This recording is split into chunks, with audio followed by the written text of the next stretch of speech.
Capricorne, bonjour à toutes et bonjour à tous. J'espère que vous allez très très bien et je suis ravie de vous retrouver pour cette vidéo dans laquelle nous allons parler de vos énergies pour le mois de novembre 2023.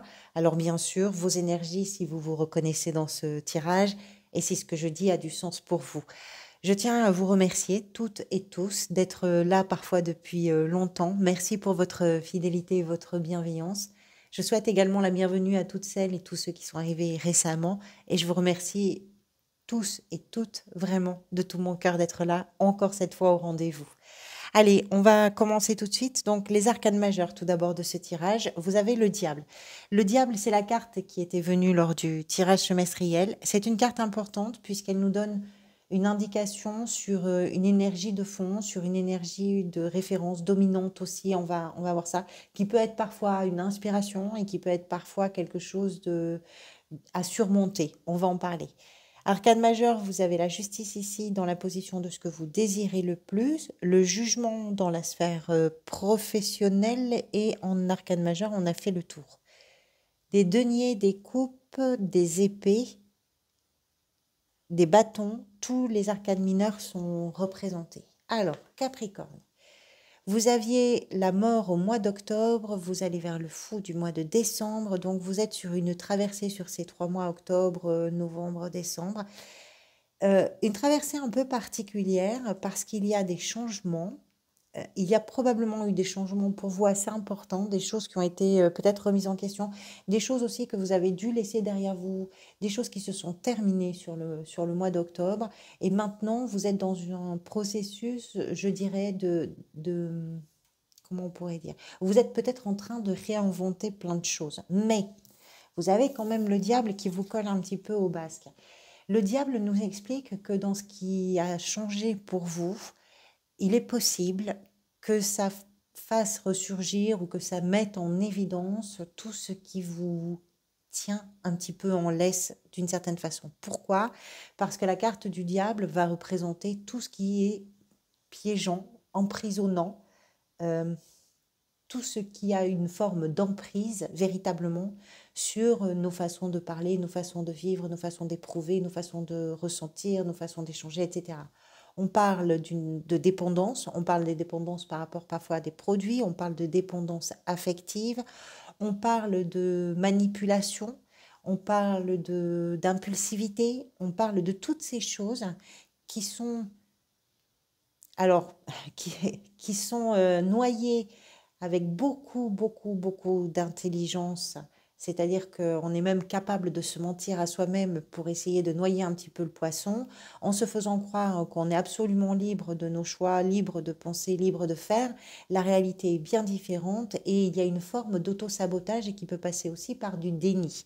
C'est-à-dire qu'on ne se reconnaît pas l'emprise, on ne se reconnaît pas la manipulation, qu'elle soit de vous vis-à-vis de vous-même ou de vous par rapport à d'autres ou d'autres par rapport à vous ou peu importe de quoi, comment, arrangez-le par rapport à votre réalité. Mais le déni amène forcément à de l'auto-sabotage parce que dans la mesure où vous ne prenez pas en compte les choses, ça vous pousse, ça fragilise peut-être chez vous certaines choses et ça vous pousse à être dans l'excès avec des réactions qui sont parfois très excessives, qui peuvent aller même parfois jusqu'à la violence avec le diable. Tout ça vraiment bien enrobé comme un joli petit bonbon, dans du miel, dans des jolies couleurs, dans des choses qui font un peu rêver. Le diable a cette grande intelligence, le diable a beaucoup de charme, le diable nous parle aussi de liberté, même s'il nous parle de tout ce qui est emprisonné, il nous parle aussi d'une certaine forme de liberté, y compris sexuelle. Donc, on comprend que l'énergie de ce mois est peut-être au règlement de compte entre vous et vous-même. Allez, l'état d'esprit, vous avez la 8 de denier avec la 6 de coupe. Vous êtes concentré en novembre à améliorer quelque chose. La 8 de denier nous montre ce personnage qui est affairé à un ouvrage. Il est très concentré, il ou elle, peu importe, hein, mais il y a beaucoup de concentration pour améliorer quelque chose. Quand on travaille à la finition, quand on travaille à la progression, quand on travaille à améliorer, c'est parce qu'on a envie d'atteindre quelque chose qui soit satisfaisant. La 9 de denier qui suit cette carte nous parle vraiment d'un moment de satisfaction, un moment où on arrive à récolter un petit peu le fruit de ses efforts. Là, vous êtes sur une période d'effort. Novembre, c'est je fais des efforts. Pourquoi? Pour cette 6 de coupe qui représente, alors là, ça va dépendre un peu de votre situation, elle va représenter, cette 6 de coupe, des émotions qui sont liées à votre passé, à votre histoire, parfois à votre enfance, qui sont liées à des moments qui ont été des moments très heureux et sur lesquels vous êtes en train de travailler. Et peut-être que ces efforts que vous êtes en train d'accomplir, je dirais, par rapport à ces émotions, c'est aussi quelque chose qui vous emprisonne d'une certaine façon, soit parce que vous vous piégez vous-même à l'intérieur. Si vous voulez, la présence du diable ici, en début de tirage, me laisse penser, alors ça ne sera pas forcément le cas pour tout le monde, déjà il faut que ça vous parle, tout ça, mais me laisse penser que le ou la seule responsable, en fait, c'est vous. Parce que le diable se trouve à l'intérieur de chacun de nous. Le diable, c'est pas les autres. Là, ici, en tout cas, dans ce tirage, c'est vous, c'est votre énergie. Donc, c'est vous qui tordez peut-être quelque chose. Et ce que vous tordez par excès, ce que vous tordez parce que vous êtes peut-être sous l'emprise, ce que vous tordez, parce qu'il y a une vision qui est déformée quand même avec le diable, et qui vous conditionne aussi. Tout ça, c'est quelque chose finalement qui justifie en tout cas qu'en novembre, vous fassiez quand même un peu des efforts. Des efforts pour améliorer une situation, pour améliorer peut-être aussi des relations familiales. La 6 de coupe est en lien avec l'enfance, donc la famille forcément, en lien avec une période de votre vie où vous étiez peut-être plus insouciant et plus insouciante, hein, où le poids était moins lourd à porter chaque jour, le poids des responsabilités, le poids des émotions, le poids des relations, le poids de plein de choses. Et peut-être aussi que cette période vous manque et qu'il est temps de lutter contre vos propres démons pour arriver à améliorer quelque chose. Qu'est-ce qui s'est peut-être manifesté pour permettre tout ce travail et tous ces efforts que vous avez peut-être envie de réaliser? La 3 de denier. Alors la 3 de denier peut représenter aussi plusieurs choses. Soit vous avez pris conscience de certaines choses et du coup vous vous êtes vous-même autorisé à vous réaligner entre ce que vous voulez, ce que vous pensez et ce qui est possible. Donc il y a une sorte d'alignement qui vous permet de vous centrer un peu et de vous sentir un peu en cohérence, je dirais, avec vos idées, vos envies, vos désirs, vos rêves, etc.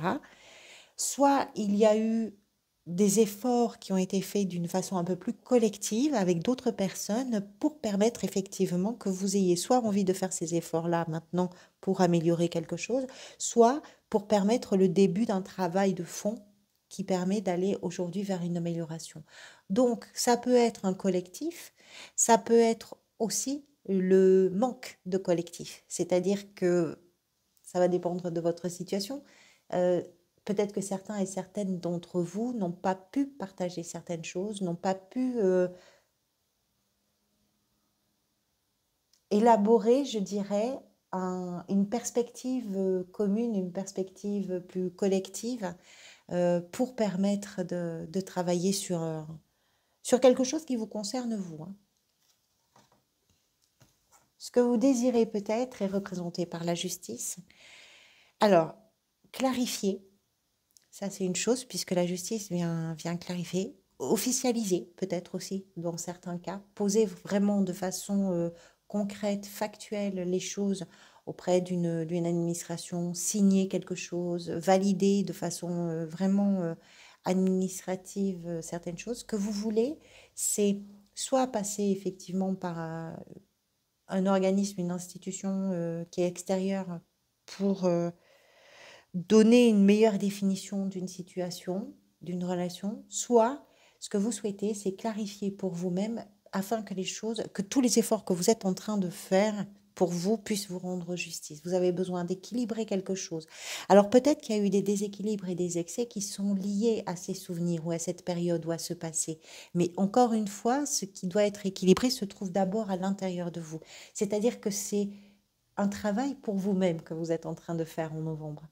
Et ce travail-là, ben, ça va vous permettre d'assainir aussi une situation, d'assainir une relation, d'assainir quelque chose qui pour l'instant n'est pas forcément équilibré, qui pour l'instant manque de, je dirais, de vision un peu globale. Peut-être que pour l'instant, vous avez une seule façon de voir sans prendre en compte, je ne sais pas, une autre parole que la vôtre. Ce qui est important là jusqu'à maintenant, c'était vous, votre façon de voir, votre façon de dire, votre façon de penser. Et peut-être que là, vous êtes en train de vous dire, c'est peut-être bien aussi si j'écoute ce que les autres ont à dire, peut-être que c'est bien aussi si j'écoute ce que l'autre a à me dire, pour avoir une vision un peu plus générale, un peu plus globale et qui du coup serait plus juste aussi et qui vous rendrait effectivement à vous-même un peu plus justice. Ça, c'est ce que vous voulez. Pourquoi? Parce que ça va vous permettre de clarifier, parce que ça va vous permettre aussi de prendre des décisions importantes, parce que ça va vous permettre d'assainir et d'équilibrer quelque chose qui ne l'est peut-être pas encore pour l'instant. Ce qui peut venir vous aider, c'est pas la première fois que je croise ce 3 d'épée sur les lectures de novembre. Ce qui peut venir vous aider, c'est de surmonter un chagrin, de surmonter une douleur, un conflit, une humiliation, une souffrance, quelle qu'elle soit. La 3 d'épée nous parle des ruptures, nous parle des deuils, nous parle des silences, nous parle des... C'est un chagrin. C'est un chagrin qui va avoir une intensité plus ou moins importante pour vous en fonction de ce que vous vivez, bien sûr. Mais ce qui va venir vous aider, c'est de reconnaître ce chagrin pour ce qu'il est déjà, de ne pas essayer de tricher et puis surtout de vous en libérer quelque part, de vous en libérer d'un point de vue intellectuel et émotionnel. Forcément, ça viendra avec. Euh, il y a forcément derrière la 3 d'épée une période aussi qui va venir, qui va être une vraie période de guérison et de réparation. Cette période-là va être possible, c'est peut-être aussi à ça que vous travaillez et pour ça, dans ce sens que vous faites des efforts, c'est pour aller aussi vers une guérison. Ça va être possible à condition que vous acceptiez de ne plus manipuler les choses pour rester quelque part dans ce cœur transpercé. Vous avez mieux à faire ou vous avez mieux à vivre et il est temps de vous extirper un peu de ça, de ce chagrin, de cette souffrance, de ce pincement au cœur, de ce bouleversement. Votre défi est représenté par la 5 de denier, pardonnez-moi. Alors, la 5 représente une instabilité. Ici, c'est une instabilité peut-être matérielle, mais c'est surtout les peurs. La 5 de denier par une instabilité matérielle, c'est-à-dire on a peur de ne pas avoir assez d'argent, on a peur de manquer, on a peur de plus avoir d'amis, on a peur d'être seul, on a peur de ne plus être aimé. C'est la peur. La peur d'une façon très générale. Pour vous, c'est un défi de surmonter vos peurs. D'autant plus que vous avez quand même en toile de fond ce diable qui nous explique que dans l'auto-sabotage, vous êtes peut-être une sacrée pointure. En tout cas, en novembre. Et que forcément, quand on ouvre la porte de ces peurs, de ces phobies, etc., on se laisse un peu envahir et ça permet effectivement, d'abord tous les excès, malheureusement, ça permet surtout de se maintenir dans un état de stress, d'inquiétude qui n'aide pas à surmonter, qui n'aide pas à faire les efforts que vous avez véritablement, vous, envie de réaliser, qui n'aide pas à réparer quelque chose, ça n'aide pas. Pour faire un pas en avant, pour surmonter ça, il y a peut-être quelque chose à apaiser au niveau de vos inquiétudes, de vos peurs. Dans la sphère professionnelle, le jugement nous explique qu'il y a peut-être pour vous quelque chose qui vous donne un véritable souffle nouveau. Ça peut être une nouvelle perspective. On est en présence d'une carte qui nous parle de renaissance. La renaissance, elle ne se fait pas aussi facilement qu'on l'imagine. Ce ne sont pas des énergies faciles, les énergies de renaissance, parce que ça implique d'abord de laisser des choses s'éteindre ou de laisser certaines choses mourir ou s'arrêter pour permettre d'avoir quelque chose de nouveau qui se met en place, quelque chose qui va être très, sans doute très bien, parce que ça va correspondre vraiment à ce qui vous plaît, à ce que vous êtes peut-être, à ce qui vous fait envie, à ce qui vous fait rêver. Mais même si c'est une vraie renaissance pour vous, même s'il y a une perspective de renouvellement ou de renouveau, quelle que soit cette perspective, ça peut être dans une activité que vous exercez ou dans quelque chose que vous êtes en train, peut-être, comme on voit qu'il y a quand même des efforts, il y a peut-être aussi quelque chose que vous êtes en train vraiment de travailler et de mettre en place. Ça demande du temps, ça demande des efforts, ça demande, mais il y a aussi beaucoup de fierté avec ça parce qu'on arrive à faire des choses. Cette renaissance, effectivement, ça peut être intéressant. En même temps, vous êtes pris et prise dans des choses qui sont un peu lourdes émotionnellement à porter. Donc, c'est peut-être aussi ça qui fait que bah, émotionnellement, il y a peut-être des choses à laisser derrière vous qui sont pas évidentes sur le plan professionnel, auxquelles il faut peut-être renoncer. Mais ça va vous permettre aussi de vous rapprocher de choses qui vous ressemblent, de choses qui vous font, qui vous conviennent en fait, tout simplement. Alors, soit parce que vous êtes à la recherche d'un emploi qui va véritablement vous correspondre et vous donner peut-être cette opportunité, cette chance de, de faire quelque chose de très différent, soit dans une activité que vous réalisez, ben vous êtes à la recherche de quelque chose qui va vous permettre justement voilà, de vous débarrasser de ce qui n'est plus, ce qui tient plus la route quelque part.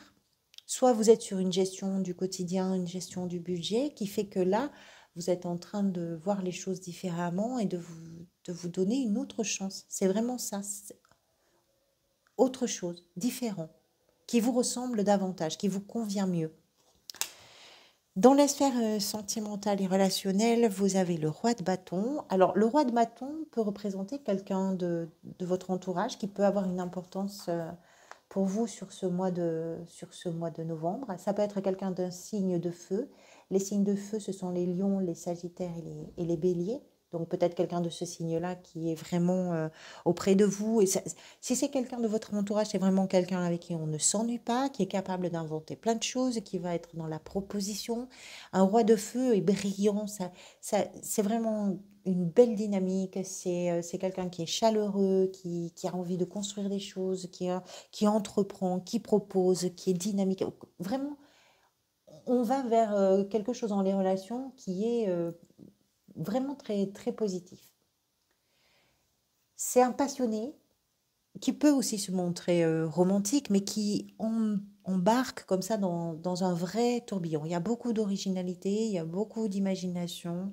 Vraiment, ça peut être aussi votre énergie. C'est-à-dire que il est important pour vous, dans vos relations, de proposer, d'avoir beaucoup d'imagination, d'être dans un tourbillon comme ça émotionnel, d'être passionné, de proposer des choses qui... Voilà, il y a beaucoup de communication aussi avec ce roi de bâton. Donc, d'abord, une certaine maturité émotionnelle, puisqu'on est en présence d'un roi, et une maturité qui est joyeuse, qui est chaleureuse, qui est dynamique, qui est lumineuse, qui se communique, qui se voit. Tout va bien. Ce qui me laisse penser d'ailleurs que c'est pas forcément dans une relation de couple, il peut y avoir des choses à surmonter, mais ce 3 d'épée, je le relierai davantage à quelque chose de votre histoire, de votre passé ou de votre enfance, qu'à une histoire de couple par exemple, même si je ne l'exclus pas, mais voilà. Après, ça peut être aussi dans un couple, comment on surmonte quelque chose qui a été douloureux, on le surmonte en étant vraiment dans la proposition par exemple. Ce roi, ça peut aussi, c'est pas forcément un couple, ça peut aussi être dans vos relations d'une façon très générale. Qu'est-ce qui est en train de se manifester pour vous en novembre? La 10 d'épée, c'est pas rien. Ce que vous êtes en train de mettre en place, ce que vous êtes peut-être en train de réaliser, c'est vraiment la sortie du tunnel, quoi. La 10 d'épée, c'est une image très forte, très puissante de cet homme ou cette femme, ce personnage en tout cas, qui est à terre, avec 10 épées dans le dos. Chaque épée est une souffrance. Chacune de ces épées porte parfois un nom, un lieu, porte une émotion. Et chacune de ces épées a blessé profondément. Par contre, aucune n'a tué. Et c'est ça qui est important avec cette carte. C'est que ce personnage, même s'il est à terre, est en train de voir le jour se lever à l'horizon. Ici, on voit une bande beaucoup plus lumineuse. Et effectivement, il y a eu des choses difficiles, douloureuses, des choses qui ont provoqué peut-être des difficultés psychologique, parce qu'on a du stress, on a de l'angoisse, on a des insomnies, on a du... Voilà, c'est possible. Il y a une grande fatigue mentale avec cette carte qui est représentée. Il y a vraiment un burn-out, il y a une fatigue psychologique. Ça peut être aussi une fatigue physique, hein, forcément.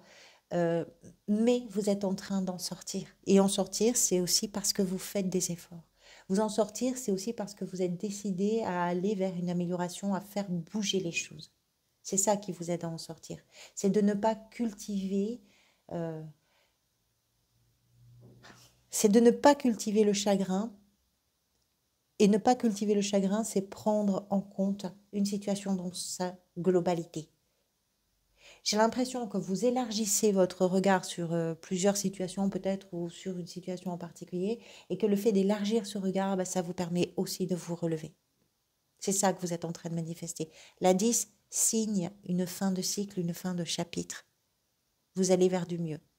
En attendant d'aller vers le mieux, faut quand même avoir le dos solide pour se relever avec ces 10 épées, mais vous êtes en train de faire ça. C'est ça que vous êtes en train de faire. Vous êtes en train de vous relever, si ça vous parle. Ce vers quoi vous pourriez aller, c'est représenté ici par une reine de denier. J'ai dit que vous saviez quoi pour le mois d'après, Capricorne? Le fou. Mais le fou, c'est superbe parce que le fou, c'est vraiment le début de quelque chose. La reine de denier, ça, c'est une belle énergie parce que c'est une énergie d'abord qui est très active. C'est une énergie qui est présente vraiment sur tous les fronts, qui assure le bien-être, qui met en avant, on va dire, l'importance de la stabilité, de la sagesse, de la compassion aussi, que ce soit pour soi ou pour les autres. Et ça fait du bien, notamment après le diable et la 3 d'épée, ça fait du bien d'avoir un peu une façon de voir les choses et de se considérer avec compassion, avec douceur. Et c'est une carte qui va symboliser également la générosité et une gestion matérielle plutôt efficace. Alors, donc vous gérez les choses de façon, on va dire, très pratique. Vous êtes capable peut-être d'aider également. Vous êtes capable de gérer pour vous, mais pas que pour vous, et de faire dans l'aide que vous pouvez apporter aussi, de faire des différences qui vont être plutôt positives. On est sur une carte qui a une notion territoriale et une notion maternelle, c'est-à-dire qu'on a cette empathie, on a ce souci de l'autre.